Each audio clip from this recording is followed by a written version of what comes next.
Hello and welcome to episode 22 of Regrowth. Last time we did a little bit of witchery. We got the kettle, the spinning wheel, and the...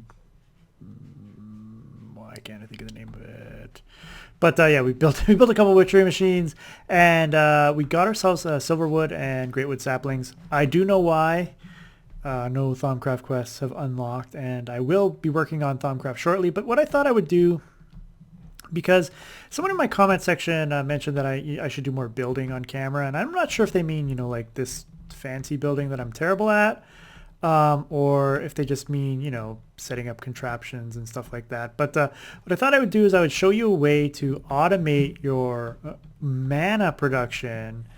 Well, I'll call it semi-automate. This is a really cheap way that you can automate your mana production in Regrowth. Early on, all you need is iron. So once you get access to iron, you only need a little bit of iron to do this. So, and in my hotbar right now, you can actually see all you're going to need to do this.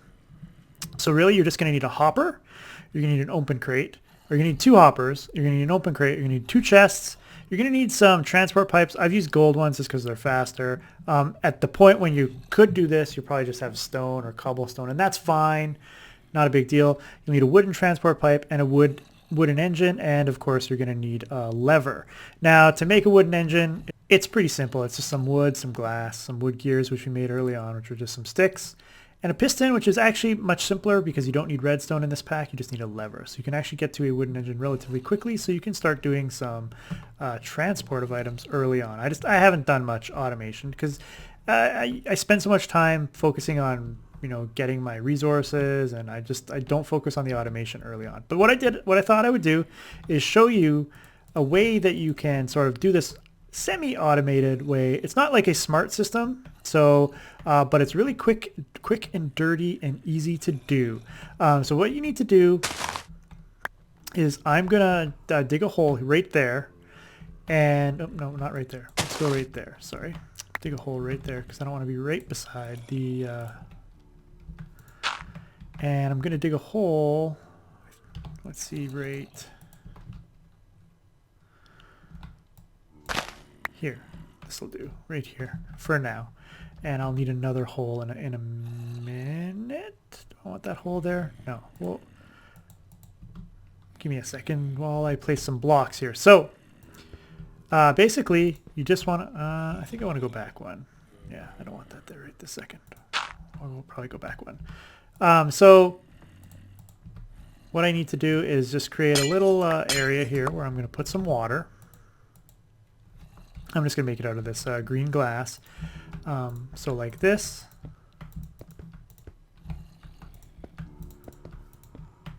Like so. And then right here, I want to actually take out that block. And I'm going to put a hopper, but I want to get a chest down there first. Basically, it's better if you get the chest down there first, so that your hopper has, you know, you can direct your hopper into the chest. It's just easier if you have the chest down there first. So I probably shouldn't have killed the block, but at least I know where I'm going to be. I'm going to be right here, and the hopper is going to be right here. So you actually need to put the chest. I'm going to have to just grab some cobblestone here. The chest is going to go right here. And then the hopper is going to go on top of that. And so we'll just go back up and we'll finish the top part, then we'll come back down here and finish the bottom part. And so you just place your hopper above the chest. Boop, boop. Above the chest like so. It's good. And now you can place your water in here at this point if you want. And the water is going to run towards the hopper, and that's fine. And so, you know, any items that fall in this water are going to go towards the hopper. So that's good. And then I'm going to put the open crate, sorry, above the start of the water there.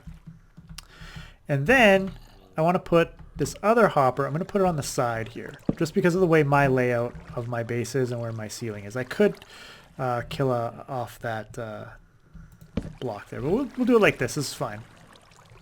So you put the chest on top of your hopper, and I've chosen a chest, but you could put a barrel or whatever you want on top of the hopper to feed into your open crate.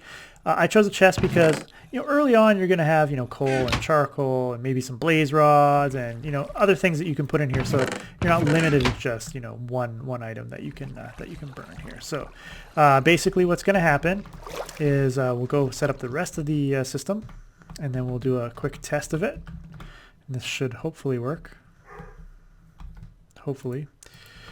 And we're going to need our lever as well.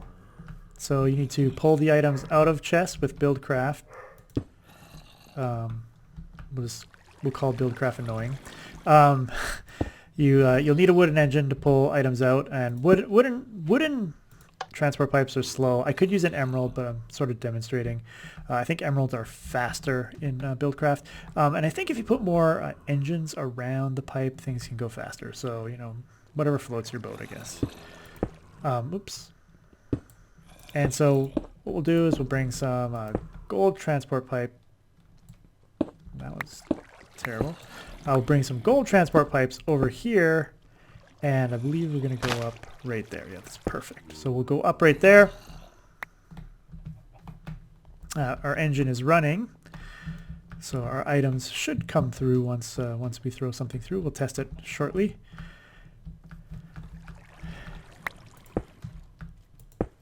And what we can do is we can come out here, whoops, come up there, and totally bypass the hopper and go directly to the chest.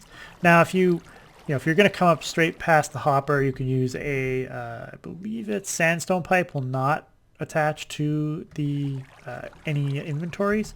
I think I have a sandstone pipe that I made as part of one of the quests earlier on. Sandstone, yeah. So if I were to take one of these sandstone pipes and place it, say, can I get one? I should be able to get one here. Here, you can see it won't attach to any inventory. So that's how you can bypass an inventory with a BuildCraft pipe. You have to use a sandstone pipe. So basically, anything that basically goes into that chest is going to get piped back into this chest. And we'll just do a quick test with some cobble here. We'll let it go. Oh, I'm collecting the cobble because I'm standing there. But as you can see, the cobble, it's going to travel down. It's going to go into the hopper. And then once it goes into the hopper, it goes into the chest. And then the wooden pipe pulls the items out. And the wooden pipe is the slow part of this system. And then there's the cobble, and it comes through. And so there you go. So very simple. Very simple setup. It requires a little tiny bit of iron. Even like your first, planting of iron, you might be able to get something like this set up. And you can start generating mana relatively quickly. And so that's pretty cool. My mana is pretty full right now. And so my plan for this, basically, I don't want to... my mana is pretty full right now, but that's okay. We'll do a pretty test. We'll do a test here. I'm going to be sending the mana from here up into the central area here. So I have one mana pool in place, and I'll sort of show you my plan, or I might go over what my plan is. And I'm not really set up. I don't have enough mana pools. I don't even have enough living rock. I'd have to make some living rock to do all of the stuff that I want to do. But we'll do a little test here. So I have, I think, 18 or 19 of these endo flames. So if I put a stack of coal in there, it'll start running through the water, and the endo flames will start picking up the coal.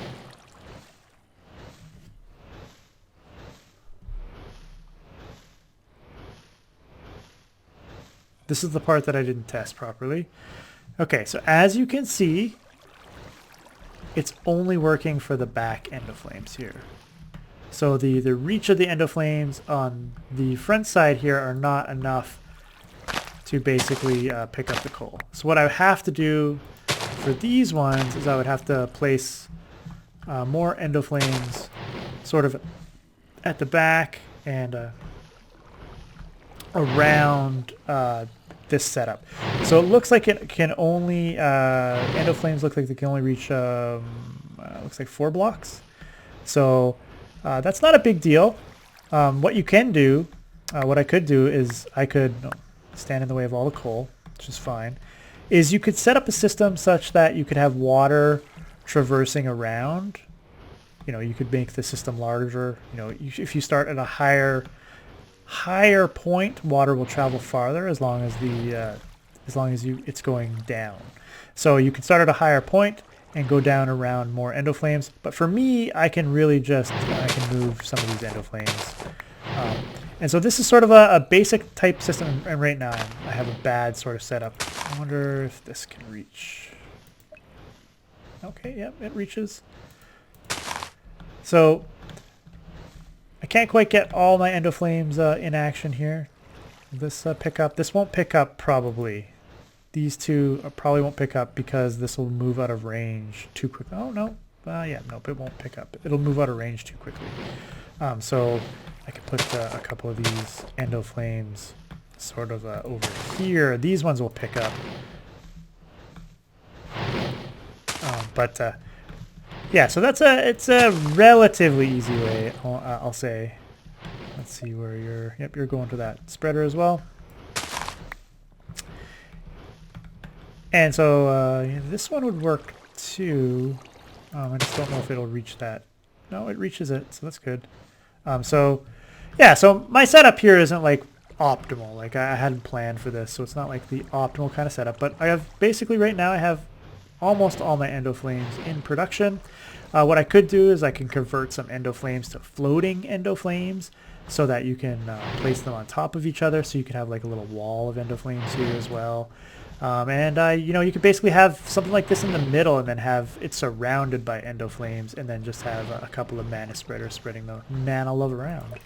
But yeah, as you can see, I've already basically filled up my mana pool. So what I need to do is, let's start.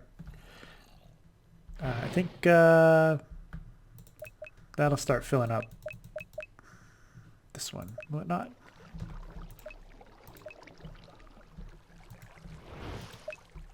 There we go. And so this mana spreader, it'll take a little while. Like I can do this one too, probably. So both of these should be starting to fill up that mana pool up there from this mana pool. And this will just run indefinitely as long as it has fuel. Right? You know, once I've burned through the 64 coal, you know, all the endo flames have burned through the coal, then, you know, and I wasted a bit of mana there, but that's not a big deal. Then it'll stop. Like, so you can just keep filling this up. So I could fill this up with like coal blocks. You know, once I have, you know, automated production, I could keep using this system, or I could come to a smarter system where I can, you know, check how much mana is in this pool. But right now, this mana pool is full, and what I need to do is fill up, you know, some of these other mana pools. And it's going to take a little while to drain this mana pool, even to get this mana pool full. But that's okay. We'll get there. That spreader's done. All the endo flames have spent their mana, so we're good. But yeah, so that's a way that you can easily automate mana production early on with just some iron, and you'll need living wood, but you'll have made that already, so that's not a big deal. Just some iron really is all you'll need. And for me, this is going to be good because I want to generate a bunch of mana, so it's just going to keep going for a while once I get my system set up. And it looks like it's night, so let me just have a little nap. And then we'll go outside. And I can at least show you what my plan is here. So here's the mana pool here. You know, it's not full of mana yet, and I'm going to have to get some more mana generation over there. And so I will shoot all the mana into this mana pool, and then my plan is to basically shoot mana under the ground, and where each one of these cracked sand pieces is going to be a mana pool. Mana pool there, and there'll be a mana pool here. And then in each of the empty spaces is going to be a mana spreader. It's going to be an elven mana spreader, but I haven't upgraded those yet. Each of these mana spreaders will have a potency and velocity speed upgrade. And so in the end, what I'll have is I think it's like 1, 2, 3, 4, 5, 6, 7, plus the one. I'll have 8 mana pools of like, you know, like I'll consider them my mana battery. How's that? And then this mana pool will basically shoot up into, what is it called? Do I have my Lexica Botania? Haven't made one of these yet. Mystical items, baubles and accessories. Is it an ender artifact? I don't think it is. Alphamancy thing? I don't think it is. Let's see if I can find it.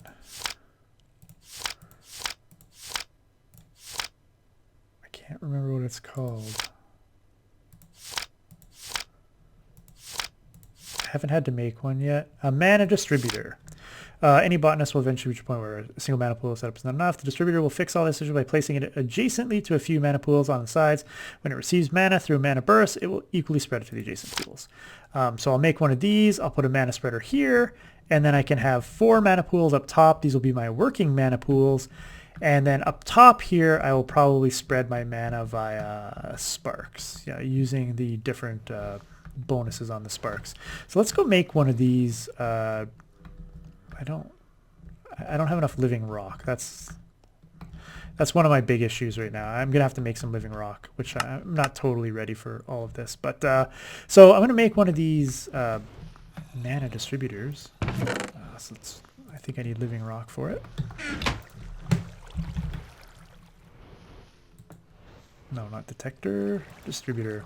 So it's just some living rock and some mana steel. So it's pretty cheap.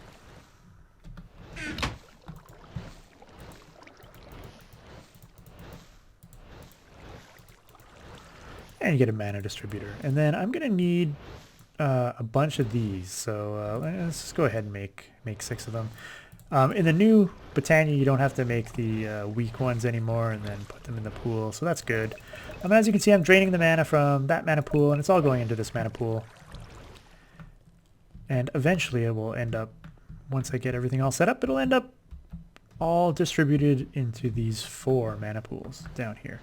And so what I think I'm going to do, my goal in the end, I think, is I will generate my mana downstairs and I will do all of my fun stuff upstairs. That's sort of my plan.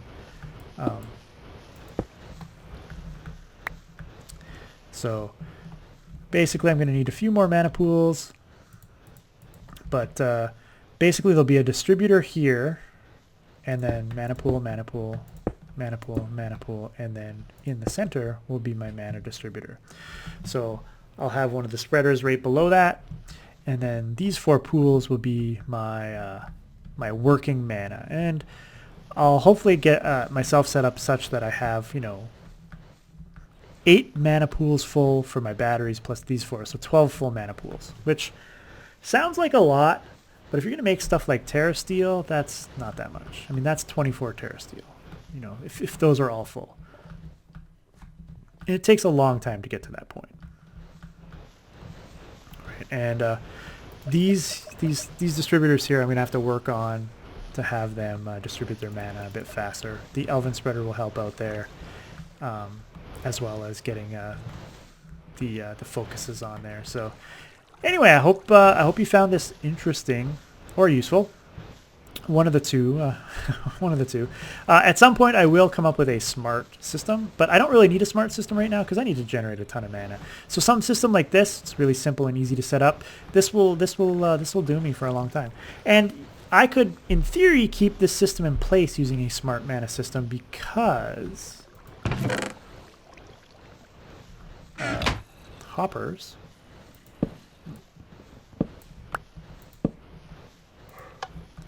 respond to redstone signals. So when this lever is on, this hopper will no longer accept items. But if I turn it off, it will accept the items. So I could basically leave this system in place and have it set up such that when I need mana, it'll turn itself on and just start running until it tells itself to turn itself off. So with a little bit of redstone, you can make a smart system out of a stupid system that I have generated. And yeah, it is a stupid system. But yeah, like I said, I hope you found this interesting. This is probably a pretty short episode, but that's okay. It doesn't matter. Short episodes are fine. Next episode, we will probably delve back into Thaumcraft. I'm doing a lot of magic stuff because I really want to get automating my crops. Automating my crops will go a long way to helping me generate a ton of mana so that I can do some cool stuff with a lot of mana. And yeah, to get there, I got to do some Thaumcraft stuff. So there might be an episode or 2 of Thaumcraft in the near future, but I promise they'll be cool. It'll be cool. We'll be cool. And then we gotta start working on some tech stuff because I've sort of been neglecting the tech of this pack. But you know, there's, I guess I am skipping some chapters, right? So you know, you make some resources, and then you know there's a bunch of Botania quests, which I've done most of them except for the more challenging ones. I can do the Archer's Memento now, and then this is what you need to do to unlock Thaumcraft, and that's what we're gonna do next time. Is once you reach a Arcanist, I think of around 80, or it's either around 80 or you make the, could be that you make the Greatwood or Silverwood tree. It unlocks the book quest in What the World Teaches. So if you're having trouble with Thaumcraft, make sure you check What the World Teaches to find your Thaumonomicon book recipe. And yeah, there is some tech stuff that we've skipped over in What the World enables. But again, you know, storage, more resources, and then the life of the world, of course, is all the, you know, all the genetic stuff. There's a few that I haven't finished yet, which we'll get to, and then of course all the animals and spawn eggs that we'll have to do at some point, and then of course how the world grows, which is witchery, which we've done a bunch of, and then the way the world feels, which we've done all the quests we have unlocked. But hopefully once we open up our Thaumonomicon, we will unlock a bunch more quests in the Thaumcraft line, and very shortly, well, I'll say very shortly, but it'll probably be like 3 or 4 episodes. It's not gonna be easy, but we will automate some crops. Yeah, and then I'm gonna have to work on a Thaumcraft area. I think my plan for the Thaumcraft area is I'll build a platform over on this side here is where I'm gonna put the Thaumcraft stuff over here. We'll put the platform opposite of my witchery stuff.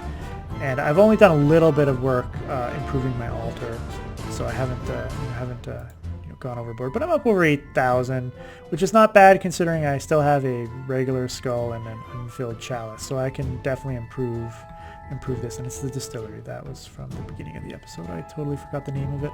But yeah, so like I said, hope you've been enjoying the series so far. If you have, don't forget that like button, as it helps me out a ton. And please leave comments in the comment section below, because you know, I like hearing from you guys, and I respond to absolutely every comment for the most part.